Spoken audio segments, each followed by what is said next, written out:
Bonjour à toutes et à tous, c'est l'éleveur d'oiseaux exotiques. On se retrouve aujourd'hui pour une nouvelle vidéo sur ma chaîne YouTube. Donc dans cette vidéo, on va parler un peu des calopsites, ces oiseaux originaires d'Australie. On va parler un peu de la reproduction, de l'alimentation, etc. Donc, on va commencer avec la reproduction des calopsites.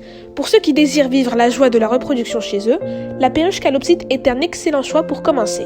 C'est un oiseau prolifique et il se reproduit bien en intérieur tout au long de l'année, comme en extérieur à la bonne saison, au printemps et en été.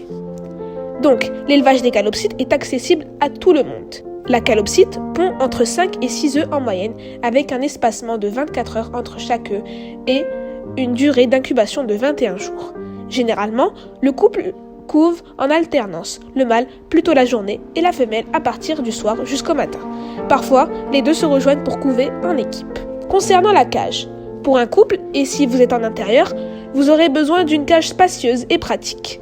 Disons qu'il n'y a pas de dimension standard, plus c'est grand, mieux c'est. En extérieur, vous pouvez les mettre en volière. L'alimentation des perruches calopsites est à base de graines principalement et d'apports alimentaires comme l'os de sèche, les légumes, les fruits, etc. On va privilégier les fruits verts et les légumes verts, tels que la poire, la pomme, le kiwi, la laitue, le brocoli, l'aubergine, etc. Cependant, avant et pendant la reproduction, il en faut plus. Pendant cette période, les oiseaux dépensent beaucoup d'énergie et surtout pour la femelle qui doit constituer les œufs et de pouvoir les expulser. Ensuite, le couple doit fournir d'autres efforts pendant la couvaison afin de maintenir les œufs au chaud. Par conséquent, les apports en vitamines et en minéraux sont essentiels. Les graines germées représentent un excellent apport en vitamines. De plus, on peut donner de la pâtée aux œufs qui est riche en protéines afin de favoriser l'incubation et le nourrissage des oisillons. Pour le nid de la perruche calopsite, plus il est grand, mieux c'est, afin d'accueillir au mieux toute la famille.